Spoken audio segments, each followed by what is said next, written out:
Hello and welcome to this sort of festive Doctor Who Big Finish review. When I say festive, the story itself isn't really tied into the holidays all that much, but the snowy setting does make it somewhat appropriate for this time of year to talk about it. That being The Hunting Ground by A.K. Benedict. But before we get into the review, I'd just like to ask, if you haven't already, I'd greatly appreciate it if you supported the channel by hitting subscribe, turning on notifications, liking, commenting, and you can find and follow me on social media at the links here. The Hunting Ground sees the 6th Doctor arriving in Iceland, and upon discovering a dead body in a very bizarre circumstance, decides to force his way into the murder investigation, despite being one of the top suspects by the Chief Inspector, Ysa, who has her own personal stakes in this investigation due to the fact that the method of murder is very similar to the one that her father was victim to. And soon she and the Doctor are wrapped up in a multi-layered conspiracy. You don't look like any doctor I've ever known. You should get out more. And you are? Inspector Ursa Christian's daughter. You say you found the body? I did, poor chap. Yeah, from the formation of the crystals, looks like he's been hit with an ice blaster. Since this is one of the more recent releases from Big Finish, it was from 2018, it is one of the more expensive Big Finish stories that I'm talking about. Usually I've mostly focused on stuff from the pre-price raise era of Big Finish, so I recommend either getting this story as part of a subscription bundle or wait for a sale. Something that I really enjoyed about this story is how much it deep dived into Icelandic folklore and legend. While Ysa isn't really prepared to acknowledge the possibility that the killer was extraterrestrial, she is at least willing to be open to the idea that potentially the killer was in fact a being from the stories told by her father, such as goblins or trolls. It's an interesting bit of hypocrisy and really shows how open and accepting of these ideas they are in Iceland compared to some other places in the world.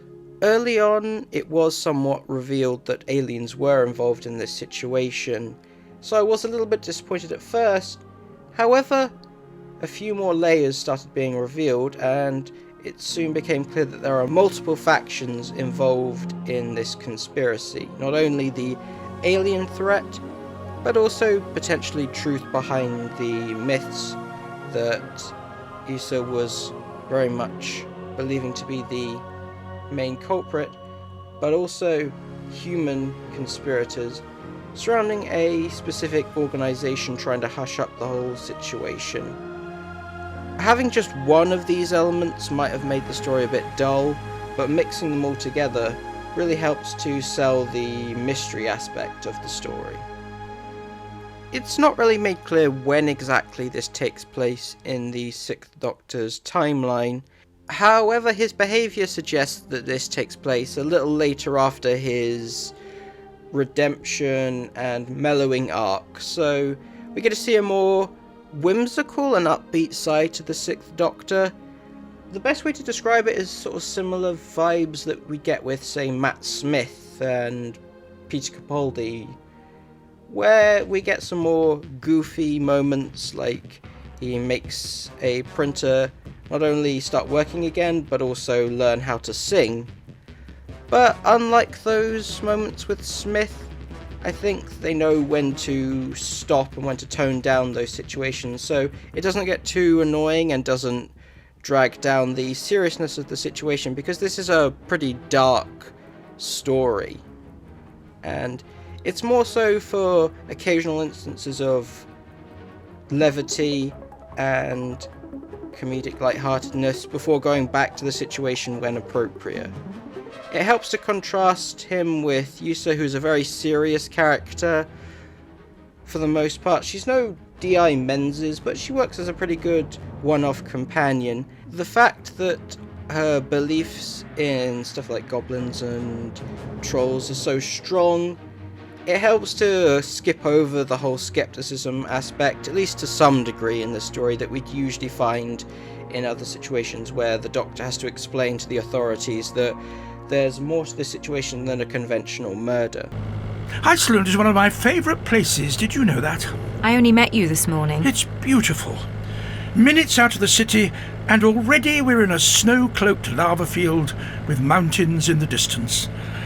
A place where the strange and the wonderful, the elf, the troll, and the unseen are not only believed in, but welcomed. Everything and nothing is alien in Iceland. Glad you approve. Perhaps you'd like to tell me something else I already know. All right, I shall. We're on the way to an area adjacent to where I found the poor chap this morning. A place that was recently developed by a company your father was investigating, Hellion. An investigation that was stopped by an environment minister who crops up with suspicious frequency. Am I close? How did you know that? I'm not just sartorial elegance incarnate, you know. Another example of New Who style humour that this story adopts is how the alien is very much treating his attack as basically like a timeshare, and there is some sort of like domesticity humour which we'd sometimes find in the Russell and Moffat era. I'd definitely say that was a welcome addition and helped to make the aliens arc of the story a bit more interesting. Thank you. Your voice has been identified, and your code word verified. How may we help you today? My hunt in the Earthfar North District was disrupted. Local law enforcement is crawling all over the reserve. I paid for privacy. I was told that all red tape would be dealt with.